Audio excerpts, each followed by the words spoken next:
Bonjour à tous et bienvenue à ce Savane Midi. Voici les titres.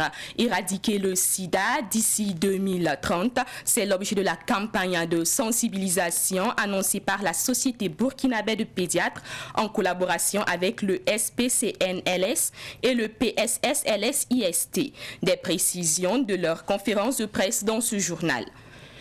Dans ce Savane Midi, il sera aussi question du sommet Turquie-Afrique qui s'est ouvert ce matin à Istanbul.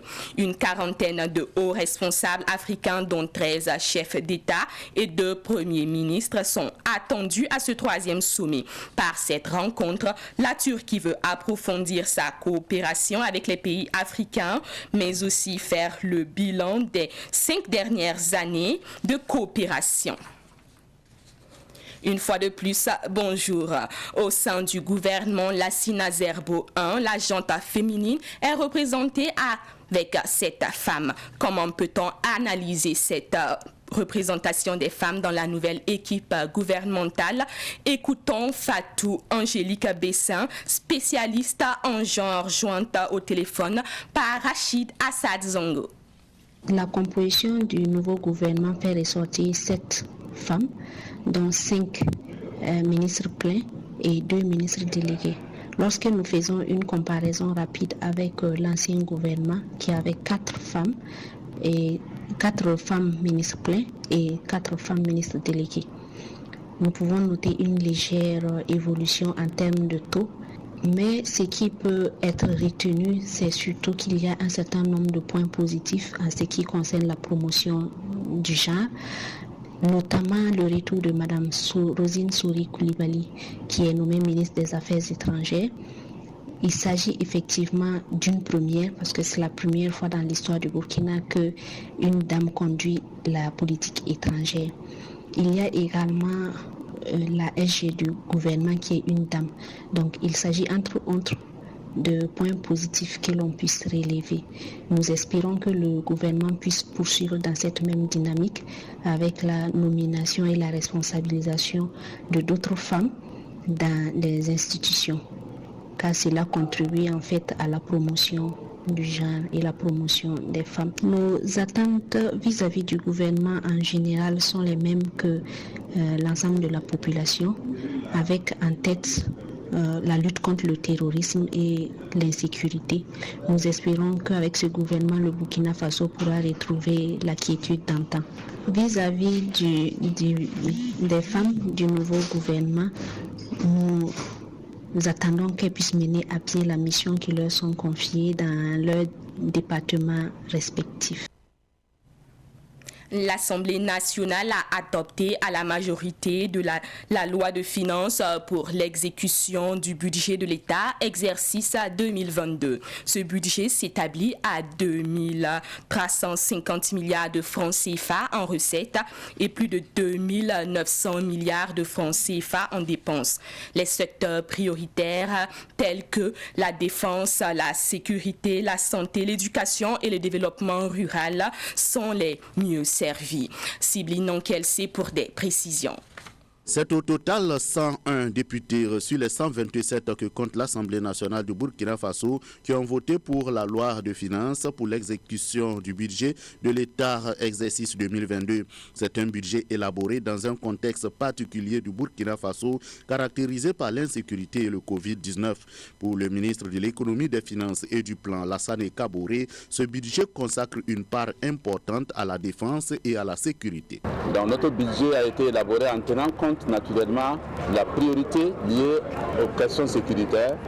C'est pourquoi vous verrez que la part consacrée au niveau donc de l'ensemble des ressources de l'État, consacrée au secteur de la défense et de la sécurité, nous avons donc une part importante de plus de 20% de l'ensemble des ressources.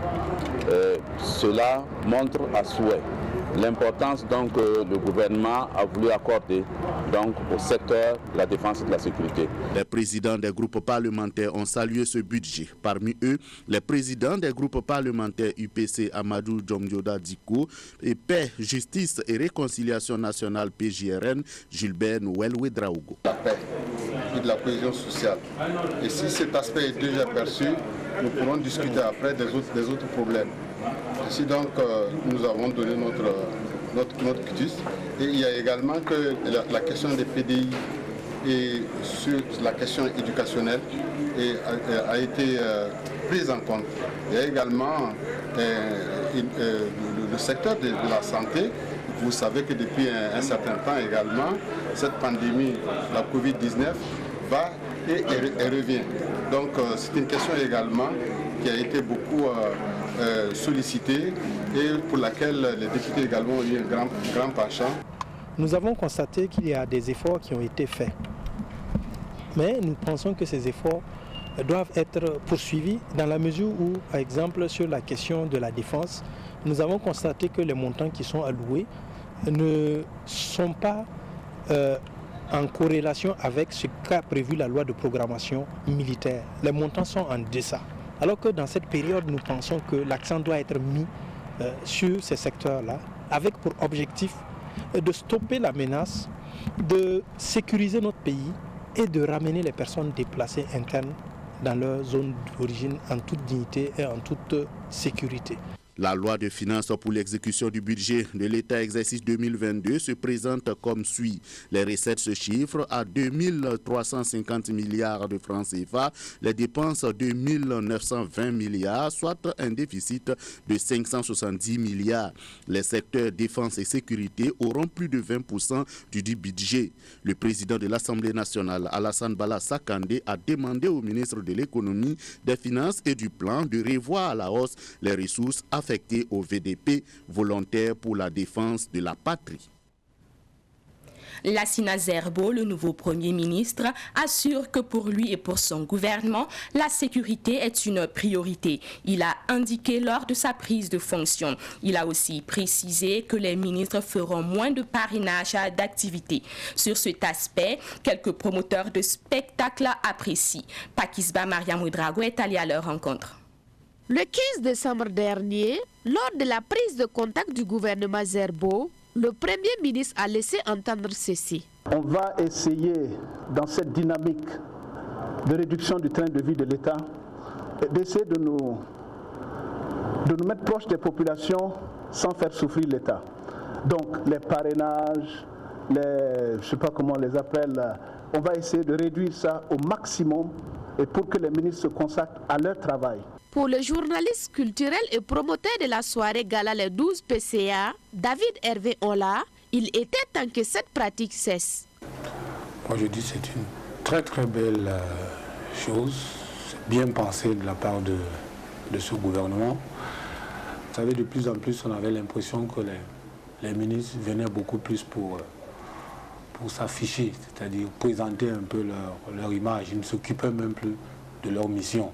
On voyait ça et là, à peine 48 heures, les ministres justement demandaient même justement à s'afficher, à être parrain des événements, alors que ce n'est pas leur rôle régalien. Le rôle régalien justement c'est de remplir les missions par le biais justement des activités qui seront en cours. Autre chose également, il y a certains ministères qui intervenaient dans les départements qui ne les regardaient pas. Donc pour moi c'est une façon aussi un peu de réguler un peu ce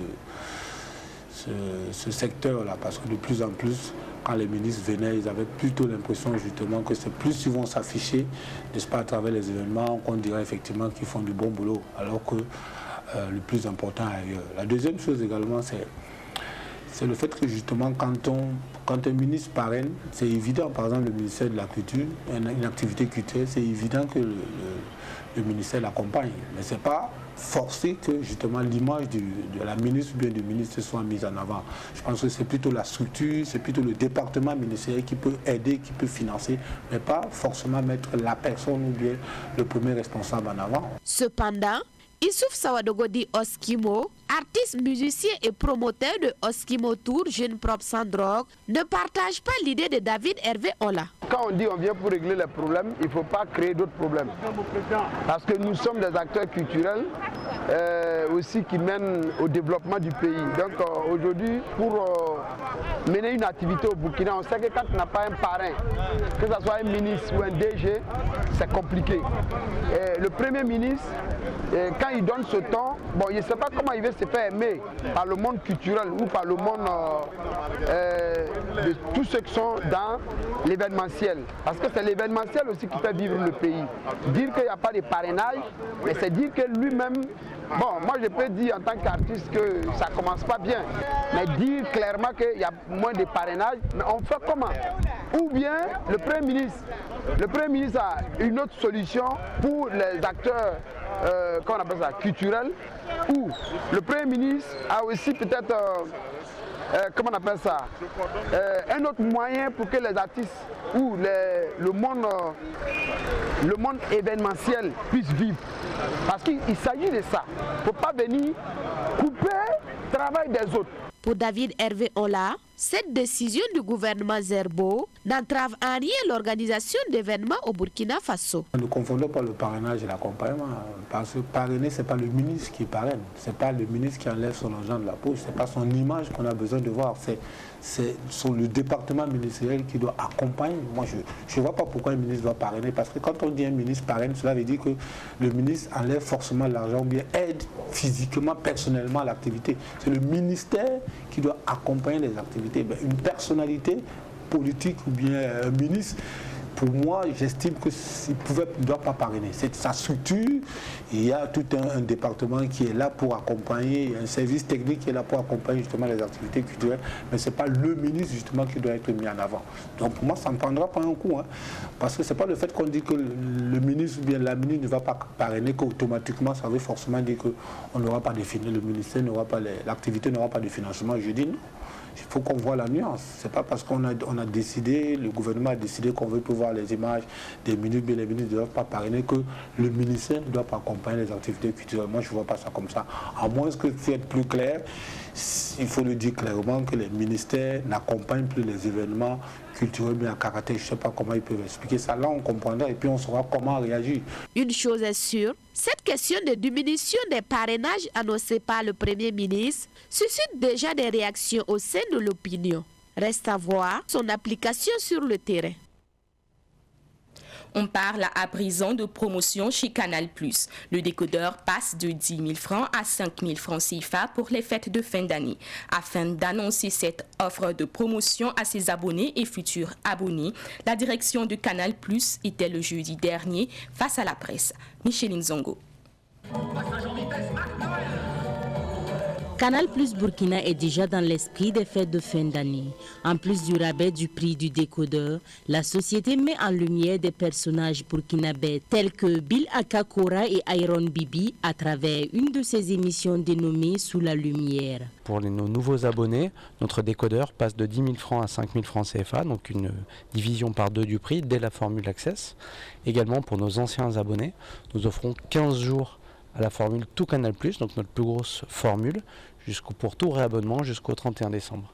Donc si vous vous réabonnez aujourd'hui, vous profiterez de 15 jours à la formule Tout Canal+, quelle que soit votre formule de réabonnement, et ça c'est valable 2 fois. Également, nous avons tenu à insister sur la mise en avant du Burkina Faso sur nos antennes, puisque nous avons une émission qui s'appelle Sous la lumière, qui met en avant des personnalités africaines, et ce mois de décembre, le Burkina Faso est vraiment mis en avant, puisque nous avons Iron Bibi, qui a déjà été diffusé le 12 décembre, que vous pouvez retrouver en revoyant l'émission à la télé ou sur mes canaux.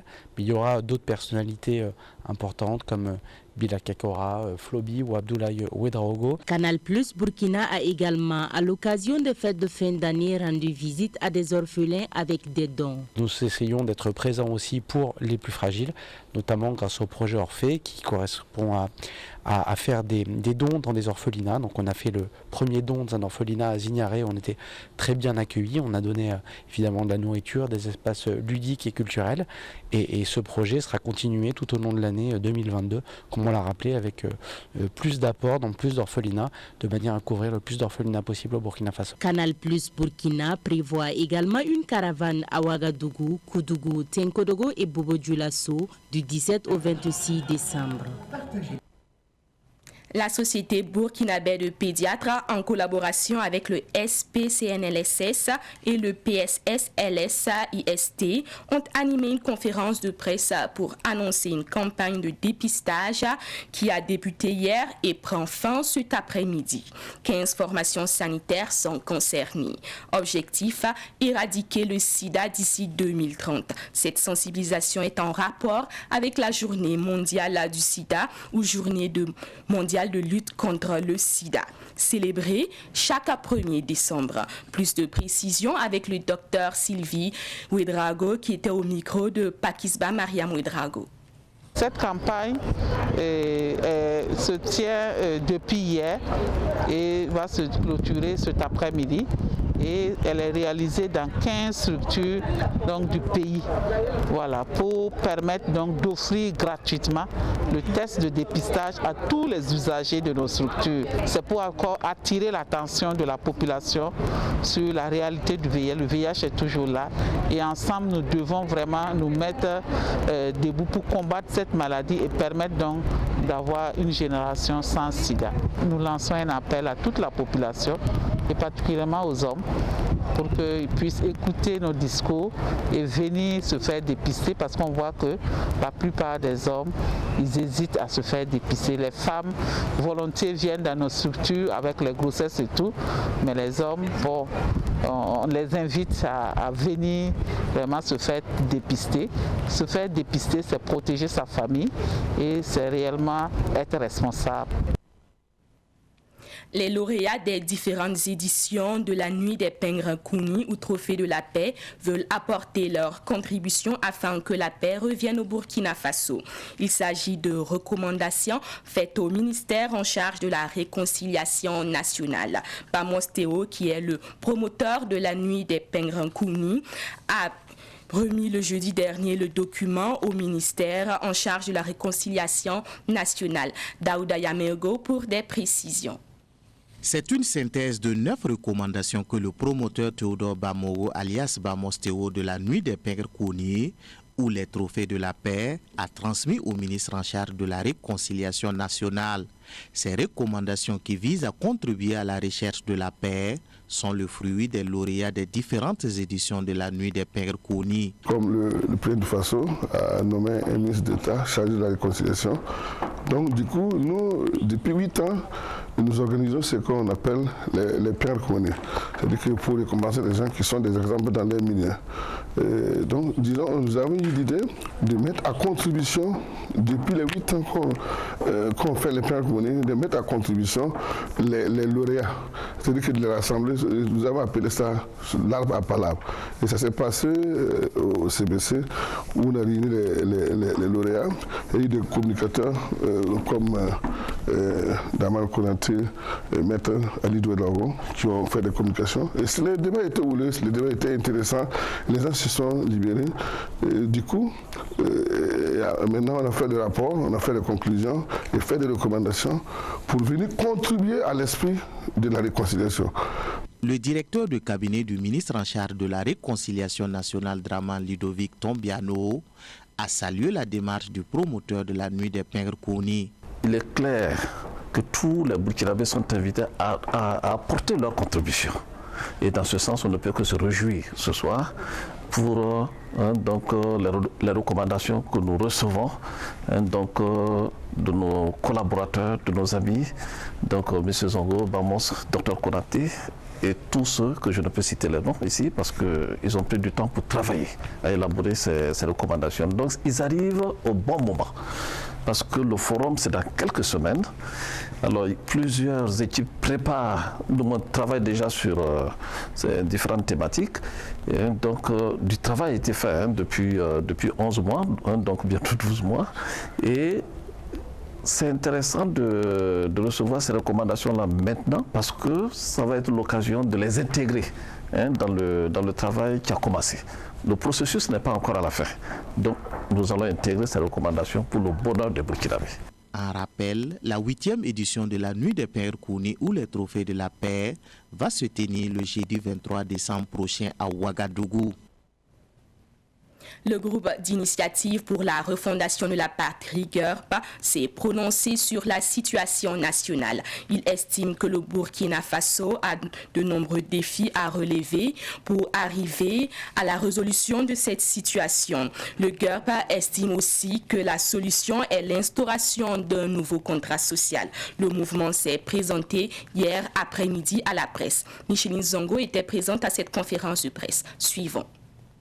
Le groupe d'initiative pour la refondation de la patrie, GRP, refuse de jouer au complice de ce qu'il qualifie de malgouvernance du pays, caractérisé par la corruption, l'injustice et la crise sécuritaire selon ses membres. Le GRP se veut un cadre de réflexion pour pallier ces problèmes. Il n'est ni un parti politique ni une organisation de la société civile, nous révèle Adama Sigire, coordonnateur du groupe.